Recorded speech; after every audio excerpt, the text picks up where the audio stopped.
प्यारे भाई और बहनों, बहुत सी बार हम सब जब अपने आप के बारे में सोचने लगते हैं तो हमें समझ में नहीं आता कि ये जो ज़िंदगी है ये क्या है। इंसान जब पैदा होता है तो जिस घराने में पैदा होता है उस माहौल में उसकी ज़िंदगी बढ़ती चली जाती है। और जैसे जैसे उस घराने के ख्यालात हों, जिस तरीके से वो औरों से बातचीत करते हैं, जैसे वो अपने कामकाज में लगे रहते हैं, ऐसे ही उन चीज़ों का असर उनके बच्चों पर होना शुरू हो जाता है। तो छोटी सी उम्र से ही एक बच्चा अपनी ज़िंदगी वैसे गुजारना शुरू कर देता है जैसे उसके माँ बाप, उसके नज़दीकी जहाँ भी वो रहता है, उसके आसपास जैसे लोग रहते हैं, उनके लिहाज से इंसान ज़िंदगी गुजारना शुरू कर देता है। पढ़ना लिखना, स्कूल से कॉलेज में जाना, फिर किसी काम काज में लगना, फिर शादी होना, फिर अपने बच्चों का होना, फिर उनका पालन पोषण करना, इन चीज़ों में इंसान लगा रहता है। उसे लगता है कि यही बहुत ज़रूरी है, क्योंकि वो देखता है कि सब लोग उसके आसपास यही कर रहे होते हैं।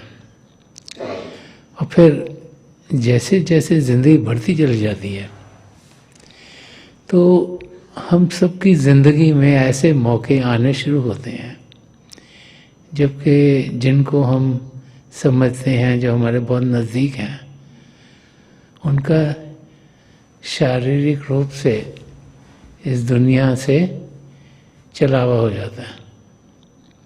वो यहाँ पर फिर शारीरिक रूप में रहते नहीं। उस समय ज़्यादातर जो भी उनके नज़दीक हों, उनको ज़रूर ख्याल आते हैं कि क्या इनकी ज़िंदगी वैसी हुई जैसी होनी चाहिए। और जब इस किस्म के ख्यालात आते हैं तो फिर हमारा ध्यान अपने धर्मों की ओर, संत महापुरुषों की ओर जाना शुरू होता है। क्योंकि कोई स्कूल हमें सिखाता नहीं कि ज़िंदगी का लक्ष्य क्या है।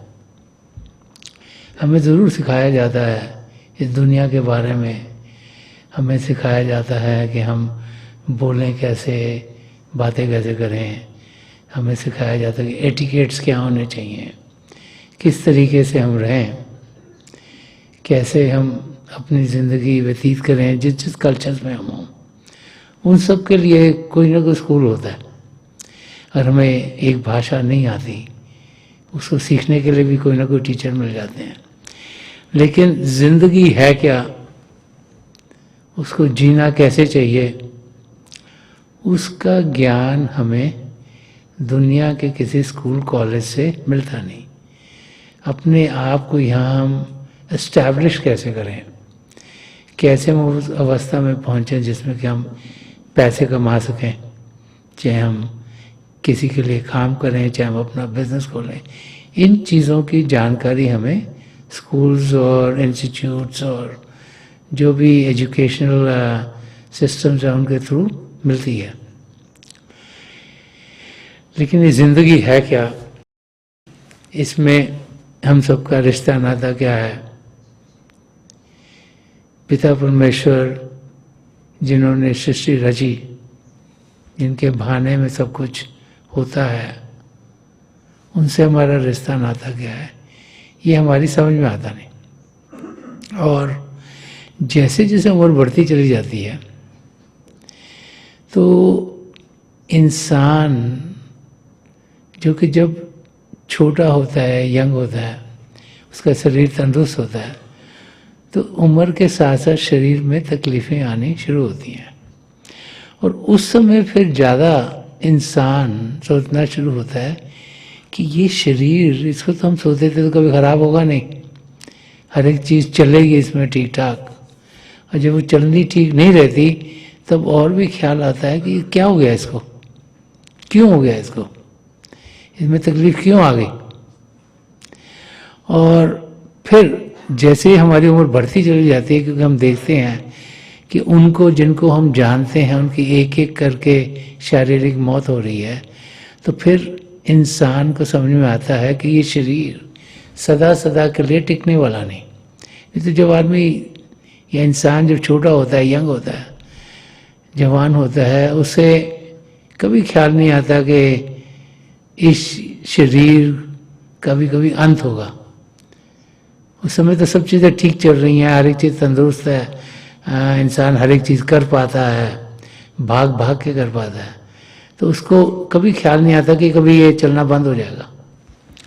लेकिन जैसे उम्र बढ़ती है तो हर एक की ज़िंदगी में ये होता है कि उनका कोई रिश्ते नाते, कोई जो जहाँ वो रहते हैं उनके आसपास किसी न किसी की शारीरिक मौत ज़रूर होती है। और तब हम ज़्यादा ध्यान देने की कोशिश करते हैं कि हमारे साथ क्या होगा, क्योंकि जब कुछ भी ज़िंदगी में होता है जिसमें लगे कुछ हलचल हो रही है, तो सबसे पहले इंसान अपने बारे में फिक्र करता है कि वो ठीक रहे।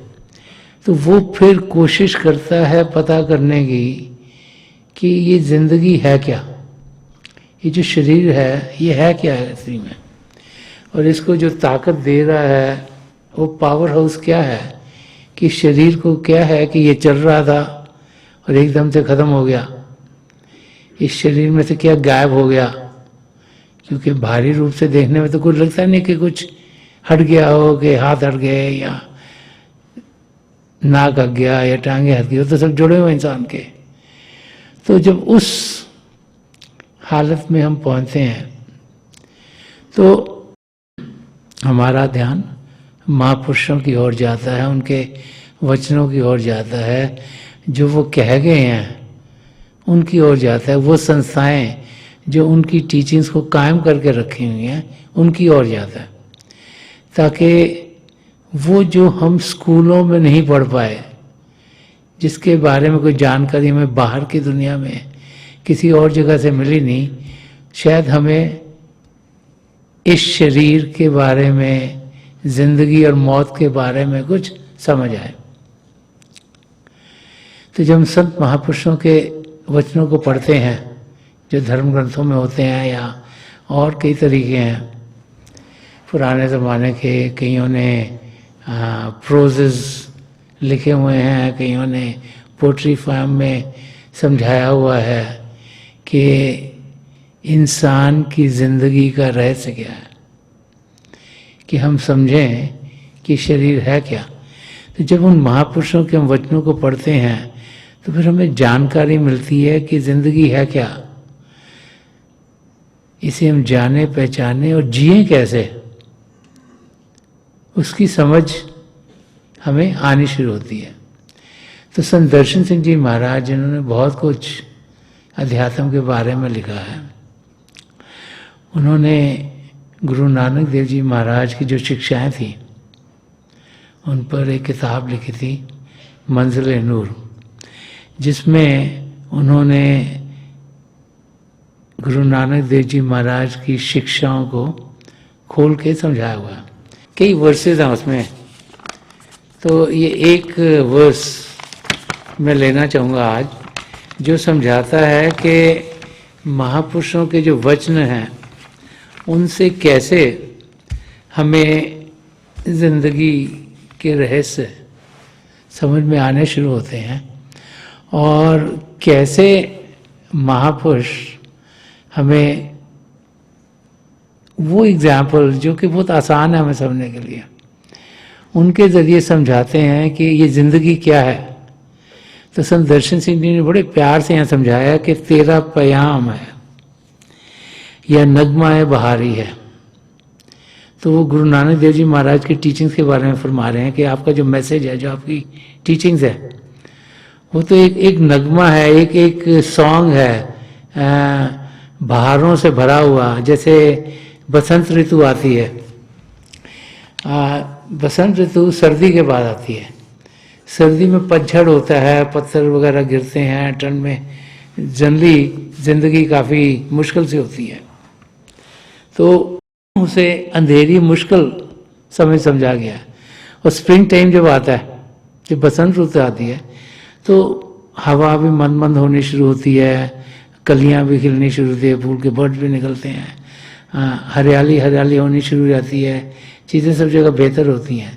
तो संत दर्शन सिंह जी महाराज समझा रहे हैं कि जब भी महापुरुष ज़िंदगी में आते हैं उनके की ज़िंदगी क्या होता है, तो फरमा रहे हैं कि तेरा प्याम है या नगमे बहारी है। फरमा रहे हैं कि आपका मैसेज ऐसे लगता है जैसे कि एक मधुर सा संगीत हो,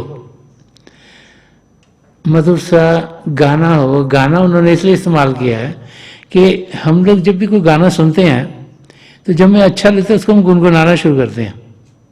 अब चाहे आप कोई गज़ल सुनो, कोई गाना सुनो, कुछ भी सुनो, जो आपको अच्छा लगेगा आप ज़रूर उसको गुनगुनाओगे, क्योंकि आपको गुनगुना के मज़ा आता है। या आपको कई बार होता है कोई शब्द इंसान सुनता है वो बार बार सुनना चाहते हैं, क्योंकि हमारे दिल की गहराई तक जाता है, हमें बहुत अच्छा लगता है, उसका मैसेज बहुत अच्छा रहता है। तो उस वक्त हम किसी भी माहौल में, मतलब से हम बहुत स्ट्रेस में हैं और हमें कोई ना कोई तकलीफ है, तो हम शब्द सुनते हैं तो हमारा एकदम मूड ठीक हो जाता है, हमारा ध्यान अच्छी ओर जाता है, समझ सही होती है, वो खुशियाँ आ जाती हैं। तो इसीलिए यहाँ पर संत दर्शन सिंह जी महाराज, जो मैसेज गुरु नानक देव जी महाराज का था, उसके बारे में फरमाने कि वो एक संगीत के माफक था, मधुर संगीत के माफक था, और जिससे बाहर ही बाहर आ गई, जिसके जरिए सारा एटमॉस्फेयर अच्छा हो गया। जो पतझड़ थी वो हट गई।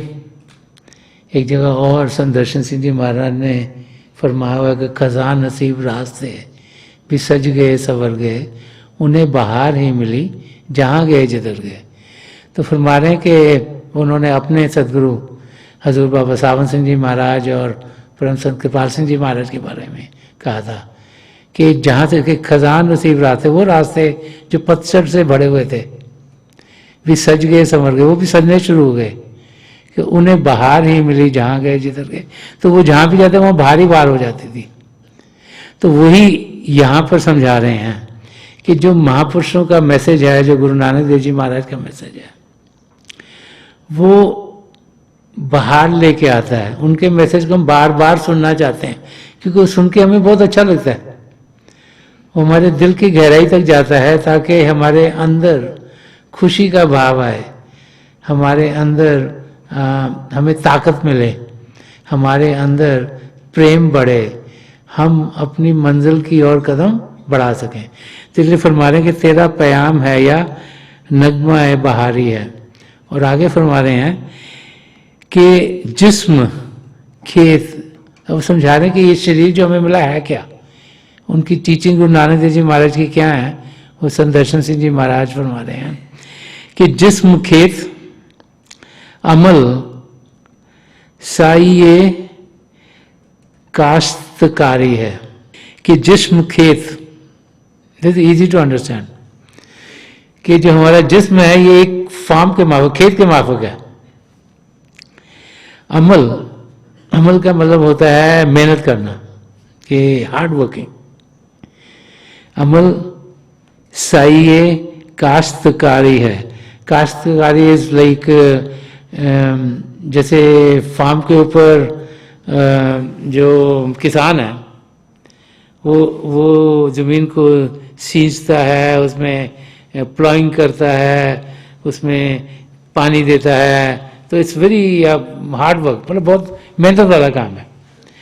तो फरमा रहे हैं कि जो जिस्म है ये एक खेत के माफक है, कि ये शरीर परमात्मा ने दे दिया, लेकिन वो फार्म सक्सेसफुल तब होता है जबकि उसमें कोई ना कोई मेहनत करेगा।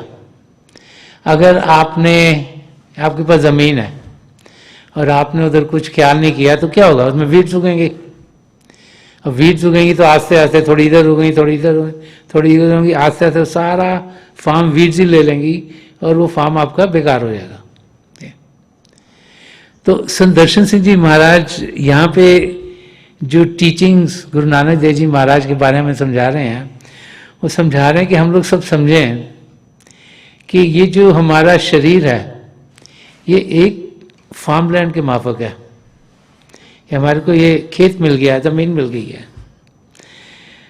अगर मेहनत करेंगे तो इसमें कुछ उपजेगा, कुछ ग्रो करेगा, कुछ बढ़ेगा। और अगर मेहनत नहीं की तो फिर इसमें बंजर ही बंजर हो जाएगा।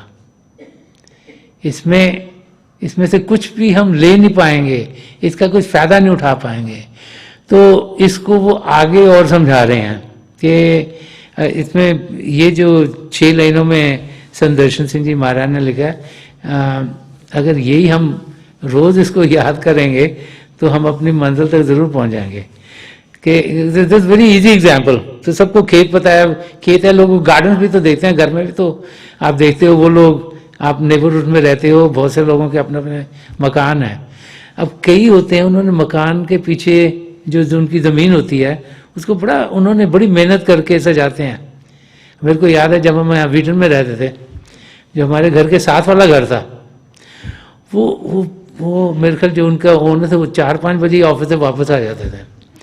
और वो इतनी वहाँ मेहनत करती, इतना खूबसूरत होता था कि मेरी मामी भी जब यहाँ आई हुई थी, बड़ी माता जी, तो हमको कहती थी, हमारे पास तो टाइम ही नहीं होता था इतना ना, कि हम सत्संग के कामों में लगे हुए हैं।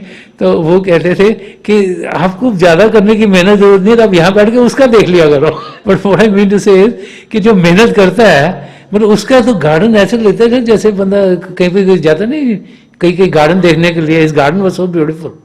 वो बड़ी मेहनत करता था। It used to come 4-5 hours in the evening, बाहर लगा रहता है। He enjoy that, you know. और आजकल तो वैसे ही स्ट्रेस और स्ट्रेन जैसे बढ़ रहा है, तो सब लोग आजकल तो ग्राउंड के साथ काम करना शुरू हो गए हैं। चलो थोड़ी जी यहाँ पे हम कुछ उगा रहे हैं, कुछ ये करें, because being close to earth feels good, you know. जितना हम जमीन के साथ काम करते हैं उतना हमको अच्छा लगता है और वो शांति देता है हमारे को।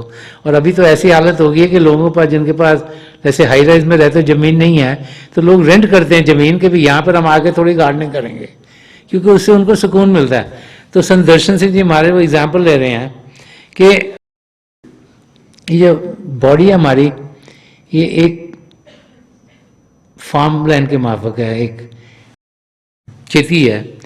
और उसमें वो समझा रहे हैं कि जो मेहनत करेगा ना, उसी की उपज होगी, उसी के लिए कुछ ना कुछ निकलेगा।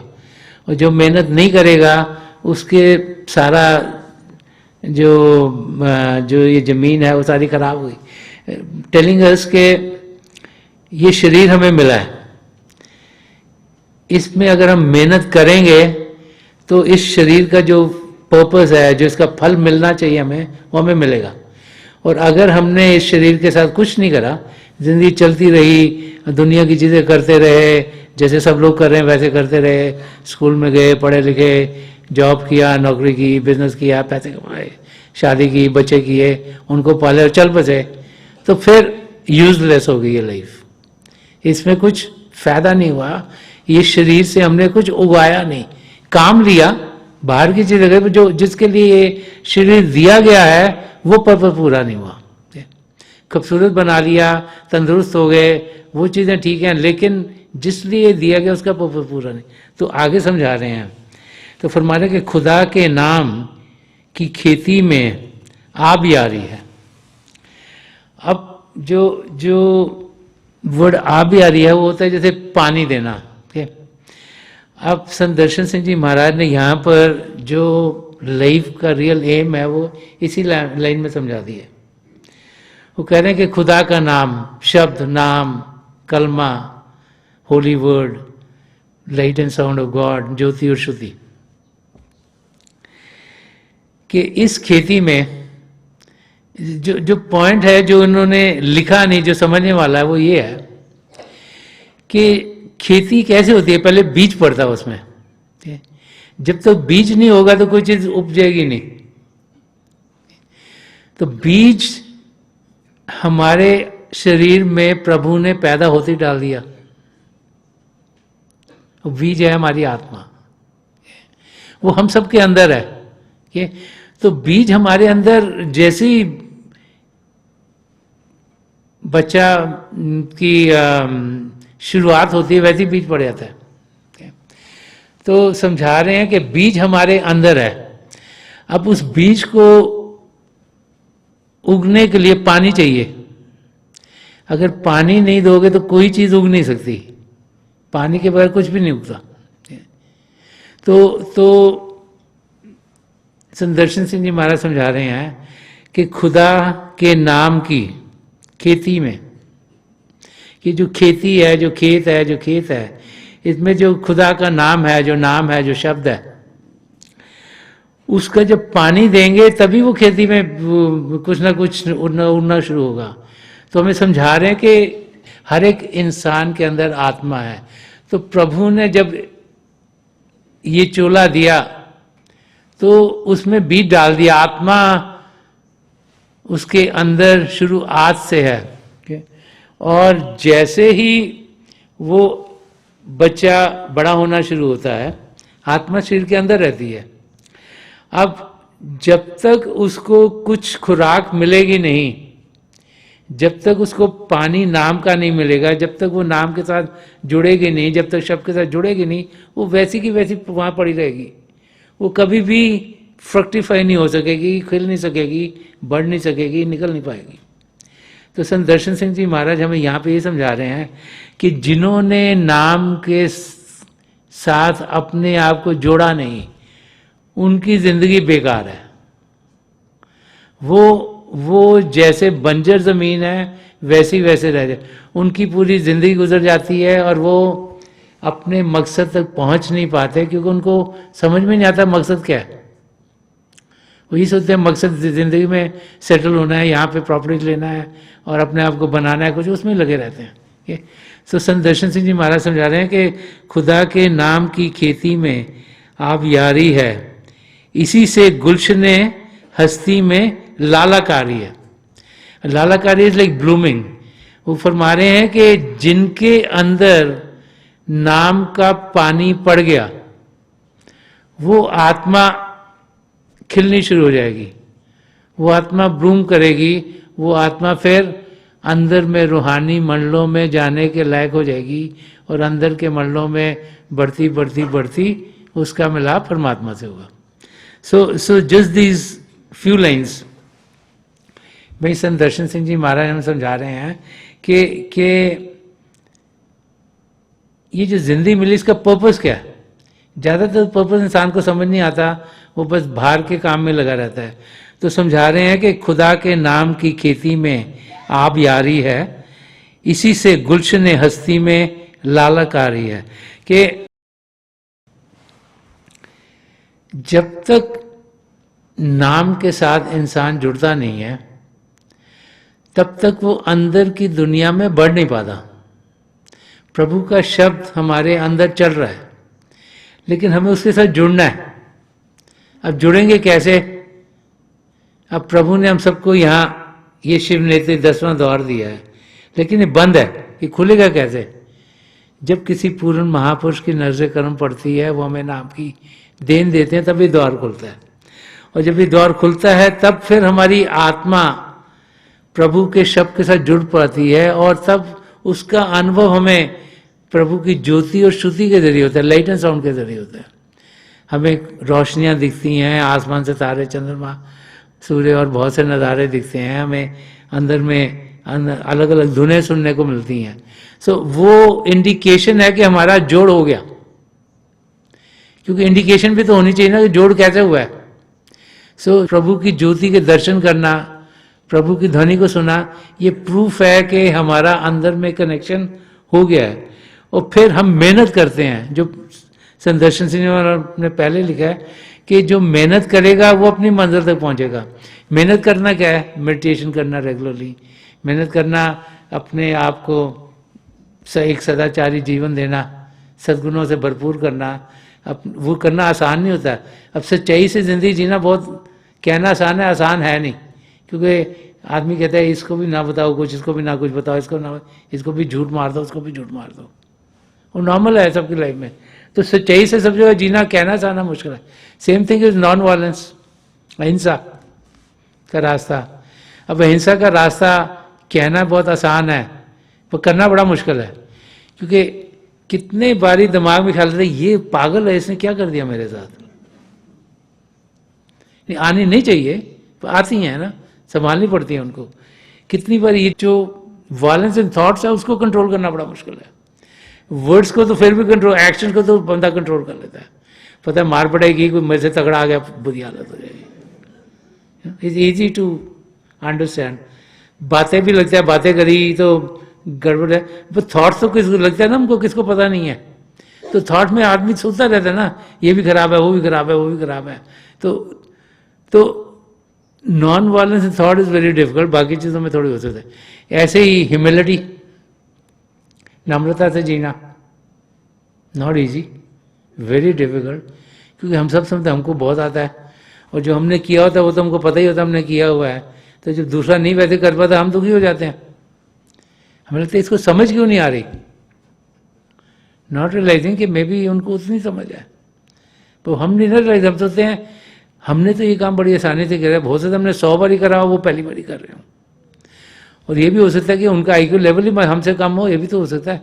और ये भी हो सकता है कि उनकी जानकारी किसी और चीज़ में ज़्यादा हो, हमारी किसी और चीज़ में ज़्यादा। तो there could be many reasons, but humility से जीना, नम्रता जीना बहुत मुश्किल है। इधर ईजी थिंग्स टू से, वो very difficult to put in practice. Pure life जीना बहुत मुश्किल है इंसान का। सबके साथ एक जैसे बिहेव करना बहुत डिफिकल्ट है, और मदद किसी की करना वो भी डिफिकल्ट है, क्योंकि हम तो चाहते हैं हमारी मदद कोई ना कोई कर दे। वी आर ऑलवेज वांटिंग कि कोई ना कोई हमारी मदद कर दे। जब हमको मदद करने हमारी नानी याद आ जाती है, ये बोलते इसने मेरे को क्यों पूछ लिया है, मेरे को तो इतना सारा काम है, मैं कैसे 2 मिनट निकाल सकता हूँ किसी के लिए। Then we are in trouble. हमारे को मुश्किल पड़ती लगते है वो मदद मेरे को क्यों नहीं कर रहा। सो उस सब सद्गुणों को अपने अंदर ढालना, कहना आसान है, करना। So that's the hard work, कि अपने आप को हम एक पाक इंसान बनाएं, पवित्र इंसान बनाएं, और फिर रोज में बेकायदे से मेडिटेट करें, क्योंकि कोई ना कोई दुनिया का काम लगता है ये इंपॉर्टेंट है, ये इंपॉर्टेंट है, और इंसान मेडिटेशन के टाइम को कम कर देता है। तो संत दर्शन सिंह जी महाराज हमें ये समझा रहे हैं कि जो मेहनत करेगा, जो नाम के साथ जुड़ेगा और फिर मेहनत करेगा, इस शरीर के अंदर मेहनत करेगा, क्योंकि जो अभ्यास करना है, जो मेडिटेशन पे बैठना है, वो हमारे लिए कोई भी नहीं कर सकता। ना हमारे माँ बाप कर सकते हैं, ना भाई बहन कर सकते हैं, ना पति पत्नी कर सकते हैं, ना बाल बच्चे करते हैं। अपनी अपनी मेडिटेशन खुद सबको करनी है। तो फरमा रहे हैं कि जो मेहनत करेगा वो अपनी मंजिल तक पहुँचेगा। और आगे फरमा रहे हैं कि अमल से जीस में रंगे बहार रहता है।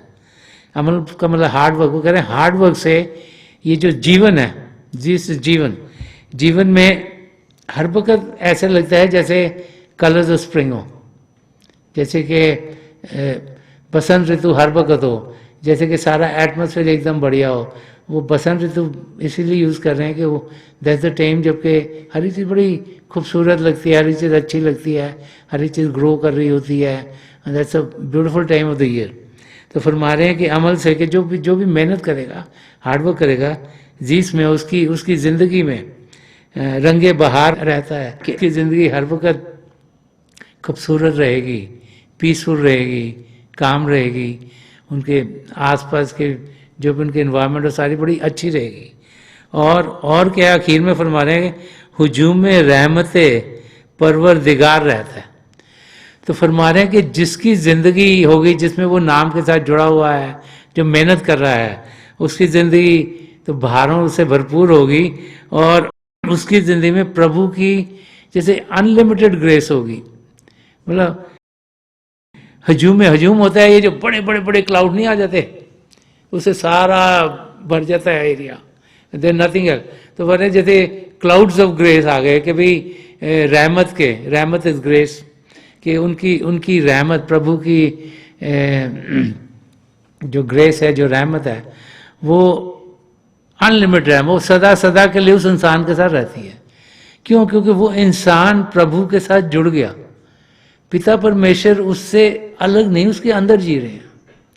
तो जो नाम के साथ जुड़ गया, जो शब्द के साथ जुड़ गया, वो प्रभु के साथ अपने आप जुड़ गया, क्योंकि प्रभु और उसके नाम में कोई फर्क नहीं। गुरबानी में भी आया कि अव्वल अल्लाह नूर उपाया कुदरत के सब बंदे, कि अव्वल अल्लाह से, सबसे पहले पिता परमेश्वर से, उनसे ही नूर उत्पन्न हुआ है। वो और नूर एक ही हैं। उसको नूर कहें, शब्द कहें, कलमा कहें, किसी नाम से पुकारें। तो संत दर्शन सिंह जी महाराज यहाँ समझा रहे हैं कि जो गुरु नानक देव जी महाराज की टीचिंग थी वो हमें यही समझाती थी कि ये जो शरीर है इसका हम मकसद पहले जाने पहचाने, फिर इसके मकसद को पूरा करें। ये शरीर हमें इसलिए नहीं दिया गया कि हम ये ज़िंदगी बेकार कर दें और ये अपनी मंजिल तक पहुंच ना पाए। फिर से नहीं तो हम फिर से 84 लाख जिया जो उनमें भटकना शुरू हो जाएंगे।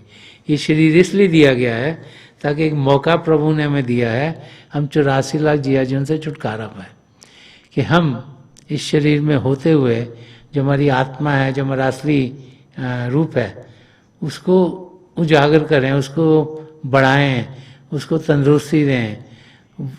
वो कई योनियों में भड़कती रही है, जहाँ से मौका ही नहीं मिला शब्द के साथ जुड़ने का, तो वो श्रिवल अप कर गई है।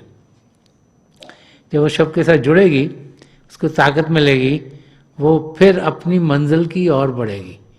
और जब वो अपनी मंजिल की ओर बढ़ेगी तो फिर वो उसका मिलाप परमात्मा में होगा और 84 लाख जिया जून से उसको छुटकारा मिल जाएगा। तो यहाँ समझा रहे हैं कि उनकी टीचिंग का जो निचोड़ है वो ये है कि हम प्रभु के शब्द के साथ जुड़ें। जब हम अभ्यास करेंगे तो शब्द के साथ जुड़ते हुए हमारी आत्मा अंदर के मंडलों में उड़ान करेगी और समय के साथ, मेहनत के साथ हम अपनी मंजिल को ज़रूर पालेंगे। तो थोड़ी देर के लिए हम सब अभ्यास के लिए बैठ जाएं। आप जहाँ भी बैठे आराम से बैठिएगा, अपनी आंखें बंद कर लीजिएगा और ये जो आंखों के ढीले आईबॉल्स हैं ये सीधे सामने होने चाहिए। जैसे आपके सामने 8-10 इंच सामने आप फोकस हो। आँख बंद करके ही जो वो भाई बहन जिन्हें नाम की देन मिली है आप सिमरन कीजिएगा।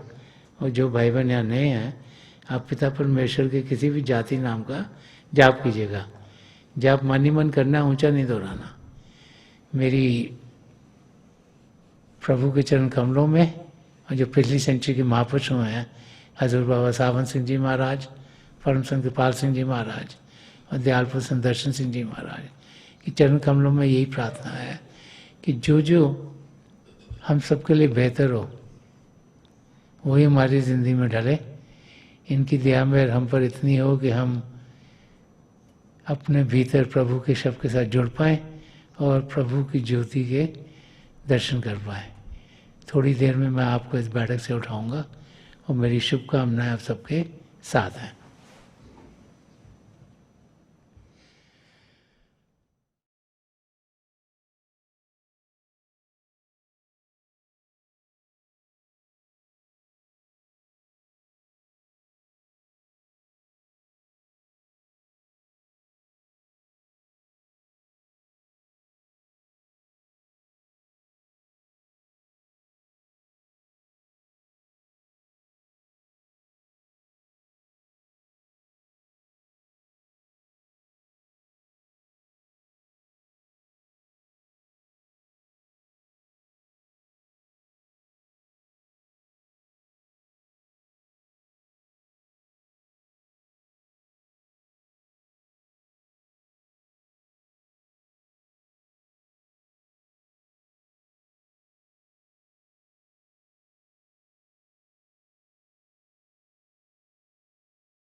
Please leave of, please leave of.